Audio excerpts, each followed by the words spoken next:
dinero. Algunos dicen que nuestra obsesión por comprar refleja una cierta decadencia, una cierta autocomplacencia. Pero yo creo que cada vez que sacamos una tarjeta plástica para comprar algo, estamos participando de lo que es una noble tradición, la evolución del capitalismo. Ahora estamos en una nueva fase del capitalismo, la era del comercio electrónico, una era que ha cambiado la forma de hacer negocios, la forma de comprar y vender. Una edad introducida por una tecnología de transformación, la red mundial y dos de sus empresas fundamentales, Amazon.com e eBay. Es fácil olvidar lo revolucionarias que fueron estas empresas cuando recién salieron a la luz pública, en la década de 1990, y remecieron los grandes negocios hasta sus cimientos. Desde la revolución industrial, las corporaciones siempre se han basado en el poder de los altos ejecutivos sentados en sus oficinas elegantes, considerando al consumidor casi como un apéndice. Pero Amazon e eBay crearon un modelo nuevo de comercio, utilizando el poder de la Internet y de la gran masa de diversos individuos aquí abajo, a nivel de la calle. Soy John Heilemann y como periodista he cubierto la revolución del comercio electrónico desde el comienzo. Gracias a la gente que hizo que esto fuera posible, les contaré la historia de las innovaciones de alta tecnología que sustentaron dicha revolución y que luego provocaron una enorme agitación económica. Es la historia de un boom, una burbuja, un colapso y una resurrección. Una historia que ayuda a explicar por qué, a pesar de lo que podamos creer, incluso los peores tropiezos financieros fueron algo increíble, sorprendente e inesperadamente buenos para todos nosotros.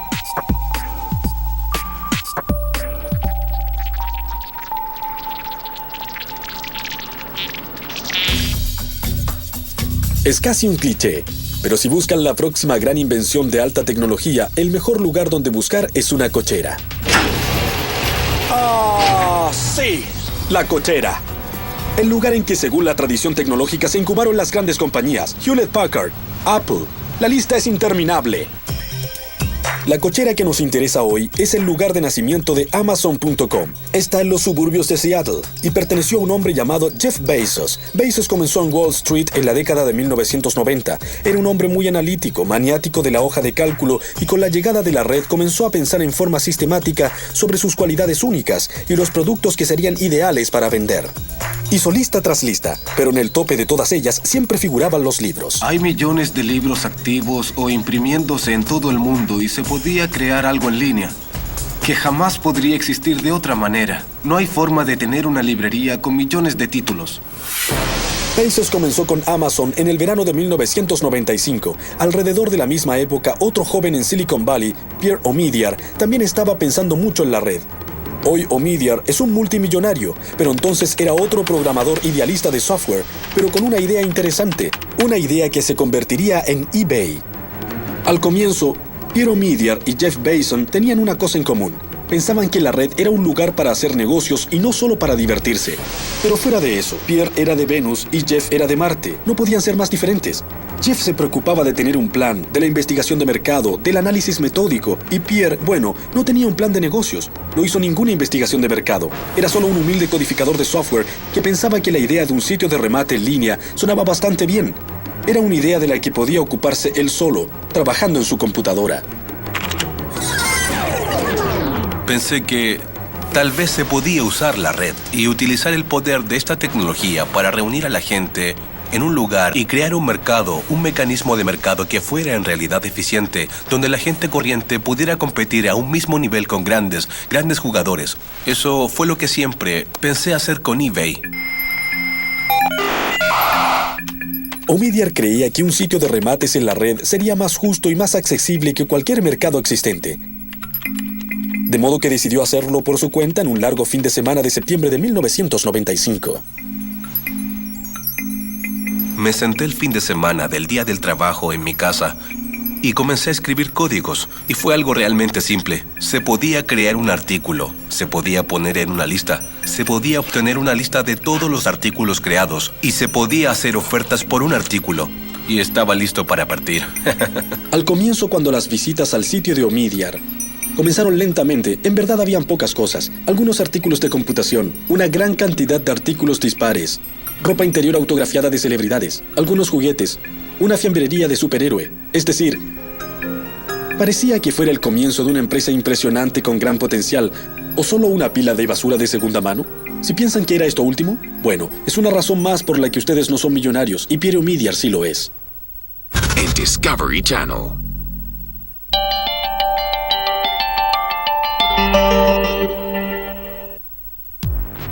El éxito llegó casi de inmediato para Amazon e eBay. A los pocos meses de lanzar su sitio, Omidyar ganaba miles de dólares en honorarios y durante los primeros 30 días de vida de Amazon, en que los empleados se sentaban en escritorios hechos con puertas viejas, el sitio despachaba libros a 45 países diferentes y a todos los estados de Estados Unidos. El plan de negocios que teníamos era para un crecimiento muy lento. De hecho, tuvimos que descartar ese plan de negocios para hacer uno nuevo, porque los primeros clientes se convirtieron muy rápidamente a ese tipo de servicio. Pensamos que a la gente le tomaría bastante tiempo cambiar su forma de pensar y decidirse a comprar en línea. La sede original de Amazon se encontraba en la parte más sórdida de Seattle. Apenas sí tenían algunas cosas, pero a pesar de la escasez manifiesta de sus oficinas, los primeros trabajadores de Amazon participaban del sueño de Bezos. Todos mis colegas estaban muy emocionados. En verdad pensaban que habían agarrado a un tigre por la cola. Y era algo que se podía sentir, no era como ir a un lugar de trabajo común y corriente. Todos sentían que lograrían hacer historia. El temprano éxito para Amazon e eBay no pasó inadvertido en Wall Street, donde ciertos analistas se sorprendieron al ver lo rápido que se extendía la red. Uno de los más prominentes fue Henry Blodgett, que se convirtió en uno de los rostros del boom y luego fue uno de los chivos expiatorios del desastre. De pronto la compañía comenzó a publicar cifras increíbles trimestre tras trimestre. El desarrollo iba mucho más allá de lo que nadie nunca había mencionado. Era literalmente algo pasmoso de ver. Uno decía, ¿cómo puede crecer tan rápido? ¿Qué tan rápido fue? Piensen en esto. Después de la invención de la radio, pasaron 38 años antes de que hubiera 50 millones de usuarios. La televisión demoró 13 años, pero una vez que la Internet se abrió al público general, demoró solo 4 años en tener 50 millones de usuarios. Era realmente un crecimiento explosivo. ¿Pero qué es lo que lo impulsaba? Para contestar eso, debemos recurrir a la sabiduría. Debemos comprender la colisión de dos tecnologías y un par de leyes que las convirtieron en algo único en la historia de la humanidad. La primera fue el chip de silicona, que se rige de acuerdo a la llamada Ley de Moore.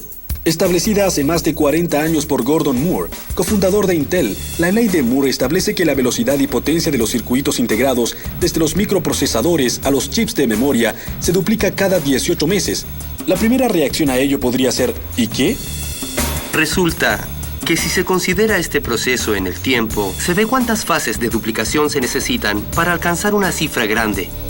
No son muchas etapas, por ejemplo, para ir de 1 a 1 millón, se necesitan 20 etapas. De modo que en pocas etapas se obtiene un gran crecimiento. Esta duplicación asombrosa proviene de la capacidad de los ingenieros para hacer transistores más y más pequeños. Por eso las computadoras han pasado, en un tiempo sumamente corto, de máquinas gigantescas que llenaban toda una habitación a laptops superpotentes. Las innovaciones que se han hecho en los transistores más pequeños pueden depender de la forma en que se graban los transistores sobre la superficie de silicona, hasta cuáles son los materiales que se utilizan para su fabricación. Lo que Moore comprendió cuando anunció su ley tiene que ver con los ingenieros. Lo primero que hacen con cada generación de chips más densos es utilizarlos para hacer chips aún más densos. En otras palabras, el proceso es autocatalítico, es decir, autoacelerador. Cuando Moore hizo esa declaración, fue casi una regla que los diseñadores de microprocesadores debían acatar. Se sentían obligados a suministrar cualquier mejora tecnológica necesaria para hacer los transistores lo bastante pequeños y duplicar su efecto. Pero la ley de Moore es solo la mitad de la historia detrás del milagro tecnológico de la red. La otra mitad es una regla conocida como la ley de Metcalfe, establecida por Robert Metcalfe, inventor del Ethernet. La ley de Metcalfe dice que cada nuevo nódulo, refiriéndose a algo como su computadora, que se agrega a la red no solo aumenta el valor de la red por +1, sino que la curva es mucho, mucho más profunda. Es la ley de la conectividad y así es como funciona. Si tenemos 2 usuarios, hay una conexión entre ellos. Pueden hablarse mutuamente. Agreguemos otro usuario. Si tenemos 3 usuarios, eso da 3 conexiones posibles. Si agregamos otro usuario, eso nos da 6 conexiones. Así que vemos un cierto crecimiento. Vamos un poco más adelante.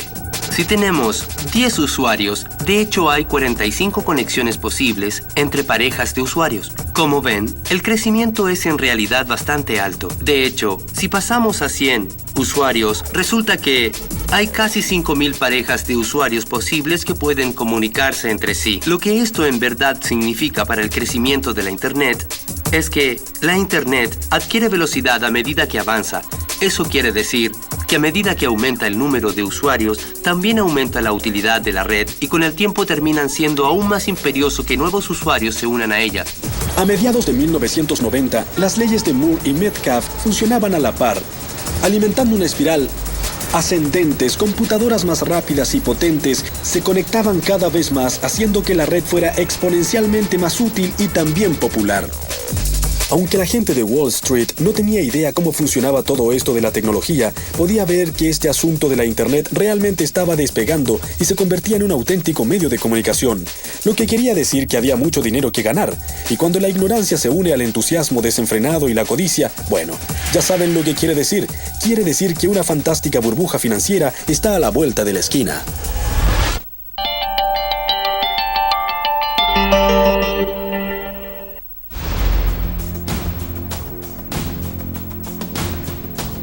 La historia nos muestra que cada gran ola de transformación innovadora está acompañada de una obsesión financiera. Un ejemplo fue el frenesí del ferrocarril que se apoderó de Estados Unidos e Inglaterra a mediados del siglo XIX. En esa misma época hubo una gran especulación en torno al telégrafo. 50 años antes hubo una acerca de los canales. 50 años después, el modelo T de Ford inició una burbuja automovilística. En cada ocasión, el patrón fue el mismo. Una innovación tecnológica hace surgir empresas de riesgo. Los inversionistas agitan y se precipitan a comprar un trozo del futuro y luego todo termina en lágrimas, bancarrotas, quiebras, pérdidas en la bolsa. ¿Les suena conocido? Por supuesto que sí, pero describe exactamente lo que pasó en la década de 1990 con la Internet. El ciclo comenzó en 1995 cuando Netscape lanzó su poco probable y sumamente exitosa oferta pública en la bolsa. Poco después se lanzaron las ofertas públicas de buscadores como Yahoo y Excite. Un año después, Jeff Bezos daría el próximo paso para que el boom terminara transformándose en una burbuja. La oferta pública de Amazon fue en mayo de 1997. La compañía tenía 2 años, muy pocos ingresos y ninguna ganancia. Pero Bezos ya llamaba a Amazon la mayor librería del mundo y ensalzaba cada vez más su potencial. Algunos la denigraban diciendo, es solo una librería, no es rentable, se quedarán sin dinero y sin negocio. Otros decían, no, es algo grande, es un gran modelo nuevo y van a crecer muy rápido. De modo que desde el comienzo fue muy controvertida. Jeff Bezos no ocultó el hecho de que pretendía cambiar las reglas de los negocios. Una vez los dos hablamos del aspecto menos convencional y más controvertido del enfoque y procedimiento de Amazon. A pesar de que sus ingresos aumentaban, perdía cada vez más dinero. Bezos se inclinó hacia adelante en su escritorio y dijo, casi nadie lo sabe, pero por un momento en realidad fuimos rentables, pero fue solo por un trimestre, y no nos gusta admitirlo porque fue un accidente. Cada vez que Jeff tenía la oportunidad, bajaba los precios para tener un crecimiento mayor, a diferencia de muchos otros ejecutivos que mantienen los precios para tener más ganancias. A decir verdad, Bezos no decía que las ganancias no importaban o que Amazon podía seguir perdiendo dinero en forma indefinida. Lo que decía era que en el periodo formativo del desarrollo de la red, las ganancias podían y debían sacrificarse temporalmente a favor de un crecimiento rápido. La estrategia de Bezos se reducía a 3 simples palabras: crecer, mucho y rápido. Crecer rápidamente era muy importante para nosotros. Era una estrategia crítica y la razón era que sabíamos que podíamos ofrecerles a los clientes una experiencia mejor si teníamos un volumen mayor. Para crecer rápidamente era esencial que Amazon convenciera a sus clientes de confiarles su información personal más valiosa y el número de su tarjeta. Los consumidores acudían a Amazon gracias a su comercio electrónico confiable y seguro y Bezos persuadió a Wall Street de que apoyara su estrategia de perder dinero pero crecer rápido. Pero el boom de la Internet del que Amazon formaba parte todavía era frágil. Progresaba a tropiezos. El público todavía no estaba seguro de que la red no fuera solo una moda y compañías como eBay no ayudaban a despejar esa incertidumbre con compradores y vendedores comerciando objetos poco apetecibles.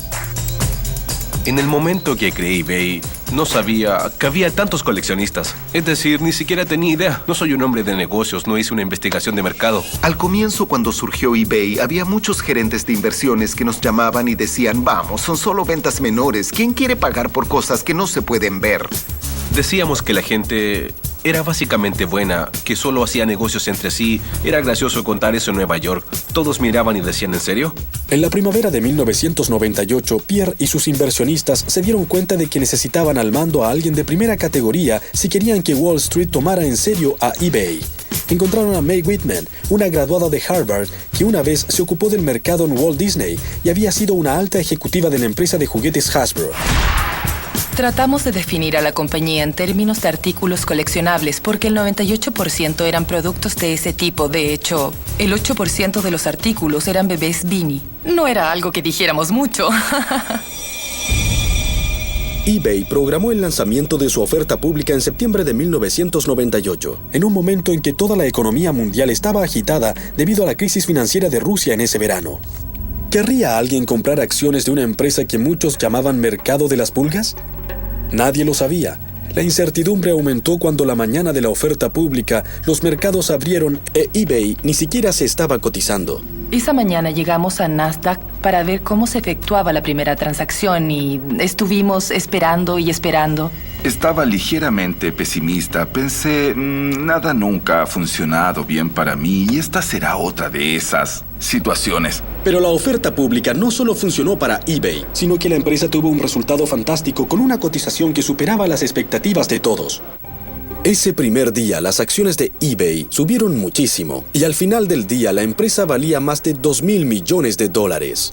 La emisión era de $18 por acción y creo que terminó transándose a $50. Mi socio en esa época tomaba fotos de la pantalla de televisión de CNBC cada vez que el marcador cambiaba porque pensaba, mi vida ha cambiado para siempre, es fantástico.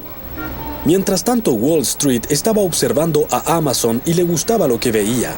A finales de ese año, Henry Blodgett, que encabezaba la tropa, declaró que a pesar de que Amazon todavía anunciaba grandes pérdidas, sus acciones doblarían su precio dentro de un año. Recuerdo que en un vuelo de regreso a Nueva York desde Houston estaba en la última fila con mi hoja de cálculos y me dije, repasaré las cifras otra vez y veré cuál es el escenario más razonable para estas acciones en un año más. Obtuve un precio entre $300 y $500.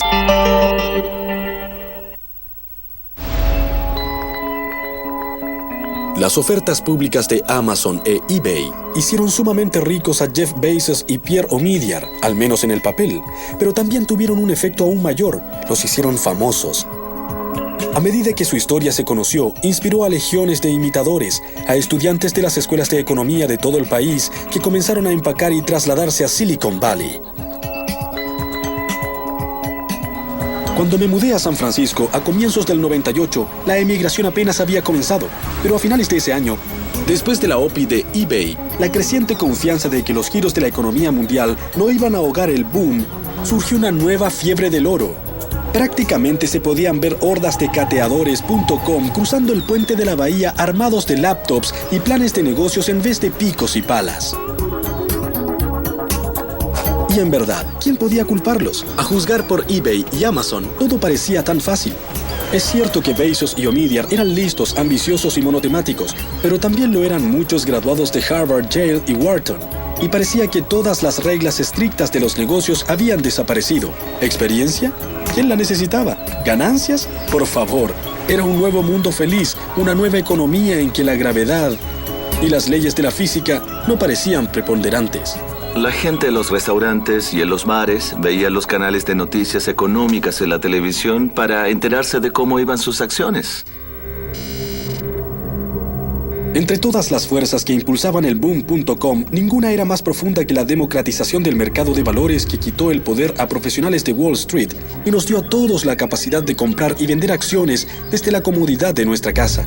Para cierto tipo de personas, esta actividad se convirtió en una obsesión.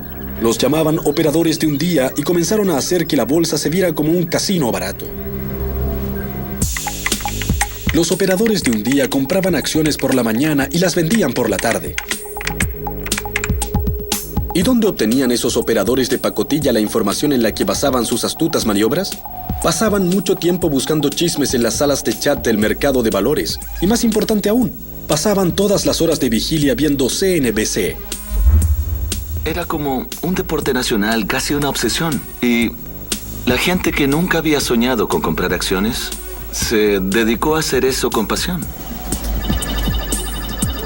Gracias al apetito insaciable de los medios de comunicación y los mercados por cualquier compañía asociada con el comercio electrónico, parecía que cualquier codificador de software del país intentaba satisfacer ese apetito. Uno de esos programadores era Philip Kaplan, quien más tarde iniciaría un sitio que describía las debilidades de la burbuja.com. Salía a proponer alguna idea y literalmente abandonaba la reunión con un cheque por $40,000 o más, $100,000. Había tanto dinero dilapidado en esas cosas que era casi como salir con una red para ver si podías atrapar un poco. Por supuesto que el dinero fluía más libremente en Silicon Valley, donde comenzó a reinar una cultura de un absurdo exceso de autopublicidad.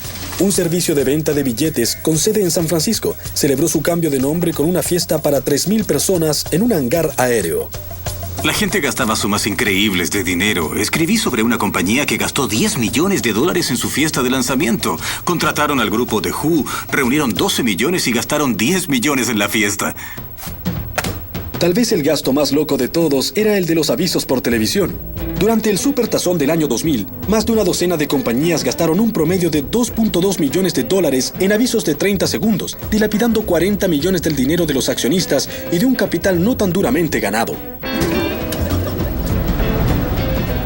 Sin embargo, para muchas personas en el territorio de la alta tecnología, esas sumas parecían triviales, y eso creó un sistema social en que comenzaron a afianzarse actitudes muy extrañas.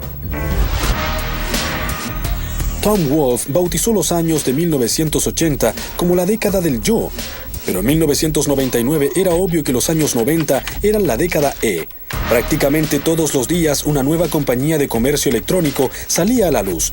Los chicos que dirigían las nuevas compañías eran discípulos fervientes del crecimiento rápido pregonado por Amazon e eBay. Pero cuando estas teorías eran practicadas por mentes menos brillantes, conducían directo a la más absurda estupidez y a una serie de compañías con nombres increíblemente necios, como Mascotas.com y también Mascota Elegante, Mascotopia. Luego venían las con I, Impresión, Imagen, Imitable, Impacto. Después vienen las con E-Prensa, E-Saludos, Emerger, E-Fondos, E-Préstamos y por supuesto Epifanía. Y también Morillo, Cortafuego, Pez Navaja.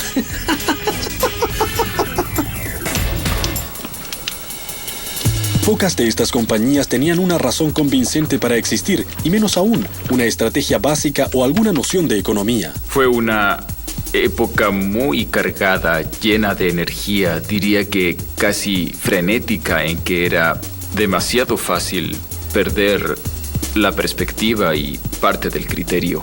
Tal vez se pregunten, ¿por qué los capitalistas de riesgo financiaban esas empresas poco originales, necias o inútiles? ¿Eran locos? ¿O codiciosos? Tal vez un poco de ambas cosas. Lo que en verdad estaban haciendo era proteger sus apuestas. Sabían que muchas de las .com estaban condenadas desde el comienzo, pero pensaban que una en cada categoría podría sobrevivir o incluso prosperar, y estaban dispuestos a arriesgar un par de millones de dólares para no quedar fuera. Bueno, estábamos jugando con fuego, pero teníamos que hacerlo o quedábamos fuera del juego. ¿Qué pasaba con los profesionales financieros de Wall Street? ¿No se daban cuenta de que estábamos en medio de una burbuja absurda y especulativa? Mucha gente pensaba que no todas iban a sobrevivir, pero no sabían exactamente cuáles o cuánto tiempo tomaría todo. Mientras tanto, la paliza que recibíamos por no controlar el sector, por sentarnos y decir se vendrá abajo, significaba que muchos perdían su trabajo.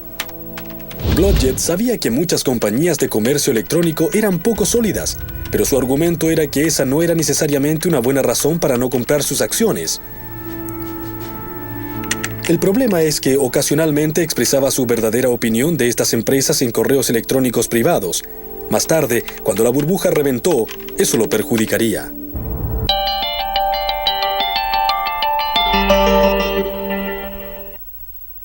El boom de la Internet se había convertido oficialmente en una burbuja especulativa, pero no era la única locura financiera que ocurría en esa época. Había una segunda, emparentada relativa a las telecomunicaciones. Varias compañías competían por enterrar miles de kilómetros de cables de fibra óptica en el suelo para responder a la demanda de banda ancha que hacía funcionar la Internet. Para comprender qué es importante, debemos hablar de cosas técnicas, como gran parte de la tecnología de la Internet. La fibra óptica depende de las extraordinarias propiedades de materiales corrientes. El chip de silicona se origina en la arena y el cable de fibra óptica está hecho ya sea de vidrio o de plástico. La fibra es básicamente una hebra de vidrio tan delgada como un cabello humano que lleva rayos de luz. La luz viaja en líneas rectas, pero la fibra se dobla y se retuerce durante miles de kilómetros, de modo que uno esperaría que la luz escapara en la primera vuelta. Bueno, para evitar que eso suceda, la fibra está recubierta con una suerte de superficie reflectante que mantiene la luz adentro. Pero, ¿cómo pueden rayos de luz permitir la transmisión de textos e imágenes, videos, correos electrónicos y todo el resto? Aprovechan una idea muy simple, que se remonta a la época en que los barcos en alta mar debían encontrar una forma de comunicarse. Se mandaban mensajes luminosos usando el código Morse. Una combinación de destellos largos y cortos se descodificaba como las letras del alfabeto. Así es como la fibra usa la luz para transportar información. La luz no es un flujo continuo, es un flujo de pulsos que representa los unos y los ceros de los códigos de computación. Pero mientras un operador de código Morse puede enviar máximo 1 o 2 destellos de luz por segundo, los cables de fibra óptica pueden llevar 10.000 millones de pulsos de información digital por segundo. Bien. La pregunta que pueden hacerse es, ¿cómo logró la Internet hacer frente a esa explosión masiva de usuarios y de información? ¿Por qué simplemente no se detuvo? La respuesta se encuentra en una idea sumamente brillante, pero muy sencilla que todos conocemos, pero en un contexto diferente. Resulta que la información es dirigida en la Internet en una forma muy similar a como las señales de tránsito dirigen a los automovilistas. Así es como funciona. Digamos que ustedes salen de Nueva York y quieren ir a Boston. Cuando todavía están lejos de Boston, ven señales en el camino que dicen «Boston, mantenga su derecha». En las grandes carreteras, uno se informa sobre los grandes destinos. En las carreteras más pequeñas, uno se entera de los destinos progresivamente más pequeños. ¿Bien? Ahora, ¿cómo encajamos todo esto en la Internet? Resulta que, si estoy en San Francisco o Nueva York y quiero ir a Harvard en la Internet, no necesito saber a qué computadora en Harvard quiero ir porque estoy tan lejos que lo único que me importa es avanzar hacia ese portal que va hacia todo Harvard. ¿Útil? Absolutamente. Pero el problema fue que las empresas que estaban poniendo todos esos cables se adelantaron demasiado, construyeron demasiado, gastaron demasiado. Demasiadas compañías estaban haciendo lo mismo sin pensar en los costos ni en las consecuencias. En 1999 fue un año salvaje, casi imposible de comprender ahora. Desde el comienzo del boom en 1995, en un año nunca hubo más de 30 compañías de Internet que cotizaron en la bolsa. En 1999 el número total de ofertas públicas de Internet fue de 250. Pero eBay y Amazon se mantenían una cabeza delante del resto de los .com. El valor de mercado de eBay en el Nasdaq era de $21.000 millones y hasta era rentable. Era muy irreal desde el punto de vista del mercado de valores, y eso me preocupaba mucho porque hay que recordar que yo tenía poco más de 40 años. Llevaba en este negocio 20 años y sabía que eso no estaba bien. La época tenía un efecto embriagador y pensaba si el mercado no se adelantaba demasiado a lo que la compañía podía entregar. No había una base fundamental y eso me preocupaba. Aunque la compañía de Bezos no podía decir lo mismo, tenía ventas de $1.600 millones anuales y su valor de mercado era la asombrosa cifra de $37.000 millones. Jeff siempre nos decía que no miráramos el precio de las acciones, lo que me parece que era muy inteligente de su parte. Decía que hiciéramos todo lo posible por la empresa. Nunca me dije a mí mismo, vaya, soy un crítico que tiene $10 millones, porque realmente había una enorme desconexión entre el trabajo y lo que hacías. Y las recompensas que recibías. Había algo, una suerte de continua aureola de irrealidad todo el tiempo en el ambiente.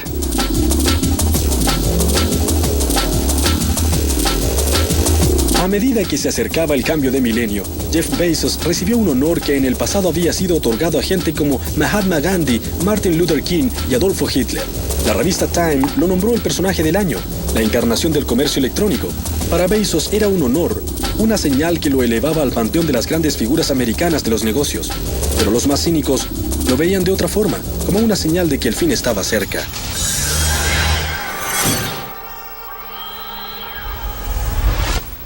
Puede que los epicentros de la burbuja de la Internet estuvieran en Silicon Valley y Wall Street, pero había un jugador fundamental que residía en Washington, D.C., el presidente de la Reserva Federal, Alan Greenspan. Aunque Alan Greenspan, que en una exuberancia irracional alimentaba la burbuja durante los años 90, hizo muy poco para tratar de desinflarla.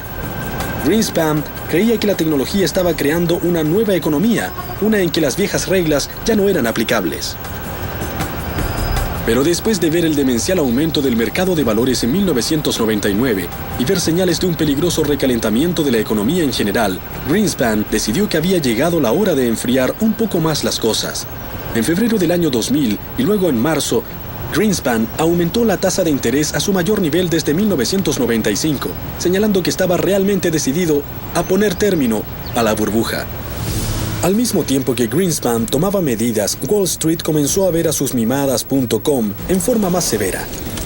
Todos esperaban que las vacaciones de fin de año trajeran un gran aumento en los ingresos de las compañías electrónicas, pero se vieron desilusionados. De pronto Wall Street comenzó a dudar de la sabiduría de crecer tan rápido y a sospechar que muchos de los minoristas de la red eran solo un castillo de naipes, algo que Phil Kaplan, programador y cronista de las compañías, sabía ya hace tiempo. Había sitios de comercio electrónico que nosotros construíamos y en los que el cliente había gastado 2, 3 o 4 millones de dólares. Me introducí en su base de datos y veía que tenían 100, 25 o 20 dólares en ventas. El 14 de abril de 1912, el Titanic tuvo un choque fatal con un iceberg y se hundió en el fondo del océano. Exactamente 88 años después, la economía de la Internet se enfrentó a un destino similar. En lo que luego se conocería para siempre en Wall Street como el Viernes Negro, el Nasdaq cayó nada menos que 355 puntos, terminando con una semana terrible en el que el índice había bajado más del 25%, el mayor colapso en la historia del mercado de valores. En la víspera del Viernes Negro, no fueron solo las compañías inútiles las que se encontraron en problemas. Incluso la poderosa Amazon estaba sitiada en las encrucijadas de Wall Street, luchando por sobrevivir. Incluso para Amazon el resultado no era previsible. Casi llegaron a la bancarrota.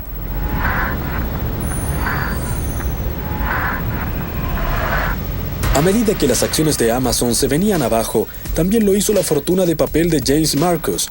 Ya no era el crítico de libros más rico del planeta. Estaba feliz de tener ese dinero, y si hubiera alguna forma de recuperarlo, lo haría en un segundo. En diciembre de 1999, Time había nombrado a Bezos el hombre del año. 6 meses después, Wall Street se preguntaba si Amazon no iba a la bancarrota. Un informe de Lehman Brothers hizo que las acciones de la compañía bajaran 19% en un solo día. Yo estuve con Bezos al día siguiente, en una conferencia en Aspen, Colorado, y vi cómo defendía rotundamente a su compañía en una serie de entrevistas. Fue el punto más bajo de su carrera. Y la pregunta era si su actitud era una señal de valentía y de visión futura o era una actitud de negación.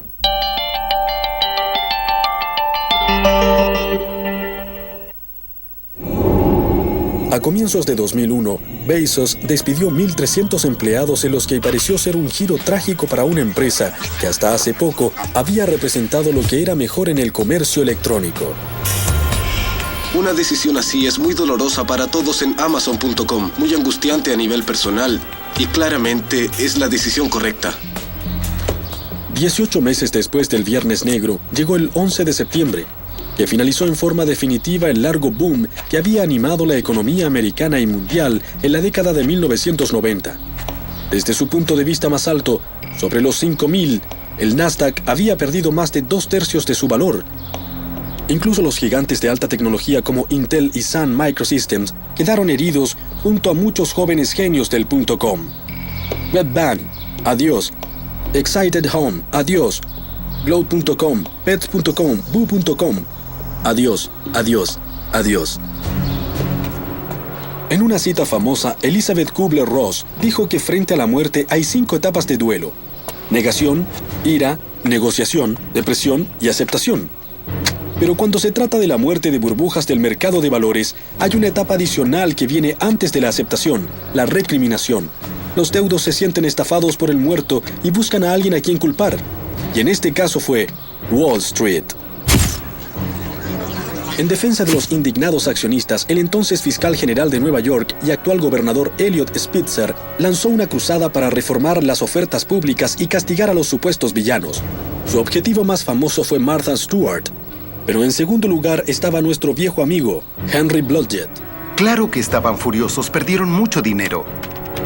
Usando como evidencia los correos electrónicos que envió Blodgett, la Securities and Exchange Commission, o SEC, acusó a Blodgett de fraude. Blodgett llegó a un acuerdo sin admitir ni negar las acusaciones y fue exiliado de por vida del mercado de valores.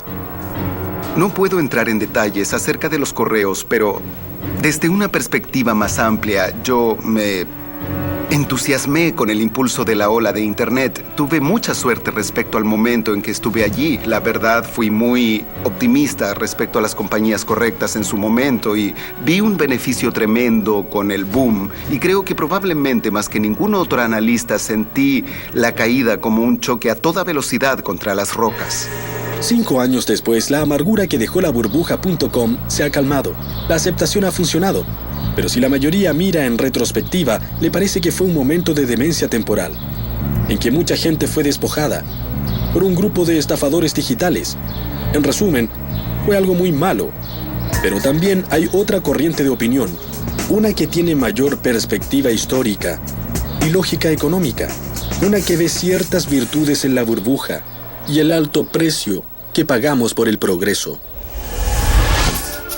La gran quiebra de los .com en el año 2000 y 2001 fue en verdad notoria por donde se mire. Unos 35.000 millones de dólares de riqueza en papel se evaporaron en un año.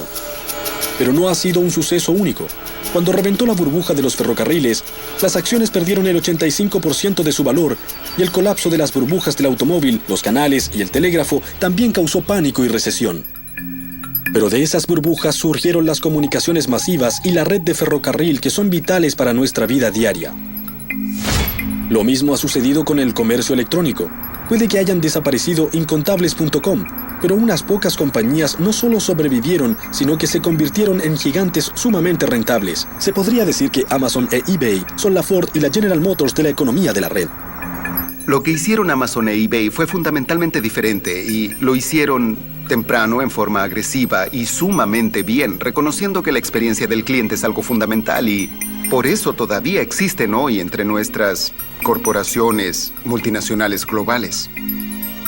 La lección tanto de eBay como de Amazon es que la mayoría de las compañías de comercio electrónico exitosas hicieron algo más que usar la red para vender cosas. Comprendieron que hay que usarla para darle poder a la gente común y corriente en una forma totalmente diferente al antiguo sistema de arriba hacia abajo, unidimensional, que denominaba los negocios antes de la economía de la red. En eBay, todo se centra en darle poder a la gente corriente, para que use las herramientas en la forma que le parezca. Hay que retroceder, alejarse y dejar a la gente que haga las cosas a su gusto. Aunque los detalles son diferentes, el enfoque de Amazon sobre otorgarle poder a sus clientes es similar, aunque eso en ocasiones moleste a sus proveedores. Piensen, por ejemplo, en la política de Amazon de dejar que sus clientes agreguen críticas sin censurar a los libros que ofrece el sitio. Una vez oí a Bezos hablar sobre las quejas que recibía de las casas editoriales. ¿Y si la gente pone los libros por los suelos?, le dijeron a Bezos. Eso sería malo para los negocios. Se equivocan, les dijo Bezos a las editoriales. Ustedes están en el negocio de vender libros. El nuestro es satisfacer a los clientes.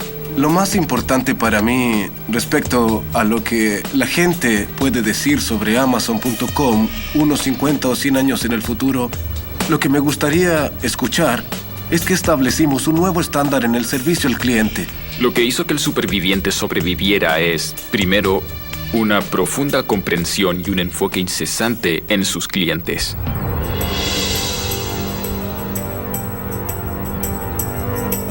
Pero tal vez se pregunten, ¿qué hay de los perdedores? Seguramente todo el dolor, el sufrimiento y la destrucción de riqueza es mayor que la supervivencia de unos pocos. En plena crisis le hice esa pregunta a Andy Grove, el legendario presidente de Intel. Grove es un escéptico congénito y durante la burbuja.com fue un opositor. Pero luego su argumento fue que la burbuja realmente había sido algo bueno.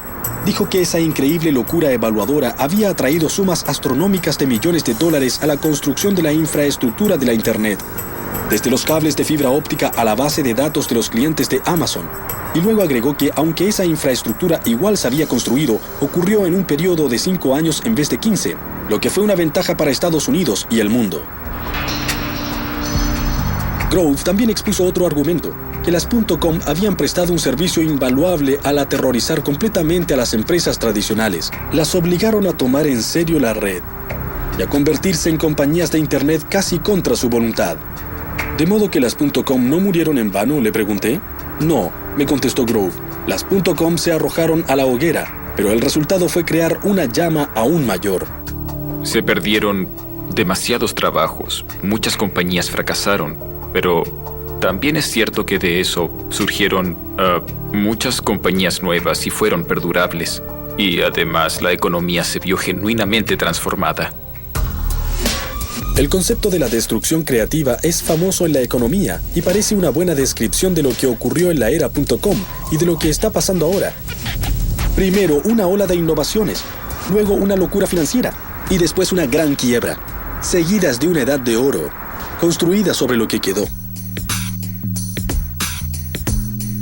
De las cenizas de las .com y los éxitos de Amazon e eBay, surgió un nuevo tipo de compañías dirigidas por un nuevo tipo de empresarios. ¿Quiénes son esos empresarios? Es la gente que se quemó antes, de modo que tiene la experiencia para asegurarse de no cometer otra vez los mismos errores. Creo que es exactamente de lo que se trata la Internet. La Internet se trata de conectar a individuos, o de conectar a los individuos con la información. Es cierto que fuera de Silicon Valley, no encontramos mucho consenso acerca de que estamos comenzando una edad de oro digital. Pero en cierta forma, eso podría ser el argumento más fuerte respecto a lo lejos que ha llegado la red, y en especial el comercio electrónico durante la última década. El futurólogo John Seely Brown una vez dijo que cuando una tecnología se hace placentera, se hace omnipresente y esencial, desaparece, se hace invisible. Piensen en la electricidad, en los aviones, los automóviles y el aire acondicionado. Como las vías férreas que cruzan el país, la red se está convirtiendo en la base de nuestra economía y nos lleva a nuestro destino en forma tan suave y eficiente que no nos damos cuenta de lo rápido que vamos.